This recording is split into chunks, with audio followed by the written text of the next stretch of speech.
Hi friends, चला बनवूया दुधीची वडी। दुधी भोपळा घेतलेला आहे एक, त्याला या पद्धतीने कापून घ्यायचं आहे। त्याची साल काढून घ्यायची आहे। जर तो जठर असेल तर त्याच्या बिया काढून घ्यायच्या आहे। जर जठर असेल तर बिया वगैरे काढ, जठर नसेल तर नका काढू बिया। जर जठर असेल किंवा आतमध्ये बिया अशा कडक असेल तर त्या आपण काढून घ्यायच्या। बिया काढून त्याला छान किसून घ्यायचं आहे। कोवळं असेल तर बिया काढायची गरज नाही। तर एका बाउलमध्ये आपण दुधी भोपळ्याचा किस घेतलेला आहे। त्यामध्ये थोडंसं तिखट, मीठ, हळद टाकायचं आहे चवीनुसार। तुमचं जर मिश्रण जास्त असेल तर जास्त टाकायचं आहे। थोडा तीळ आणि ओवा पण टाकायचा आहे। सोबतच आपण याच्यामध्ये जिरा पावडर आणि कस्तुरी मेथी टाकलेली आहे। थोडंसं धन्याचा कूट असेल तर तोही टाका आणि थोडं हिंग टाकलेलं आहे।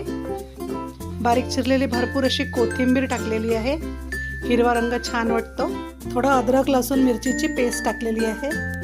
थोडंसं तांदळाचं पीठ आणि थोडं बेसन टाकायचं आहे आणि सर्व साहित्य छान आपण मिक्स करून घ्यायचं आहे।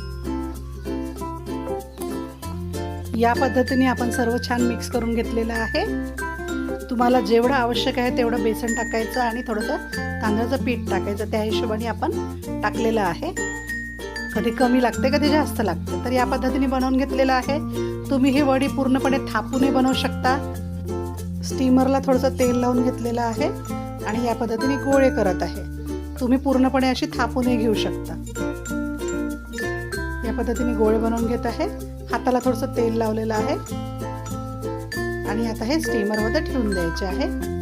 15 ते 20 मिनिटं आपण याला छान स्टीम करून घ्यायचं आहे, किंवा तुम्ही हे कुकरमध्ये पण लावू शकता। कुकरच्या डब्यात ठेवून याला वाफवू शकता। हे पूर्णपणे छान शिजलेले आहे आणि याला आता थंड करून घ्यायचं आहे पूर्णपणे। थंड झाल्याच्या नंतर याला जसं पाहिजे तसं कापून घ्यायचं आहे, किंवा तुम्ही हे असेही खाऊ शकता। आणि थोडेसे आपण आता याला शेलो फ्राय करायचं। या पद्धतीने कापून घ्यायचं आणि शेलो फ्राय करायचं। तर या पद्धतीने आपण सर्व वडी कापून घेतलेली आहे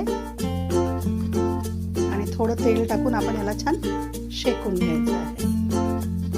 दोन्ही बाजूनी छान गुलाबी रंग होईपर्यंत किंवा कुरकुरीत होईपर्यंत आपण याला छान शेकून घ्यायचं आहे। याच पद्धतीने आपण सर्व वड्या शेकून घ्यायच्या आहे।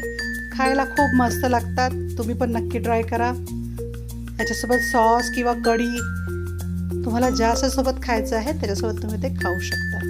खूप मस्त अशी झालेली आहे, नक्की ट्राय करा।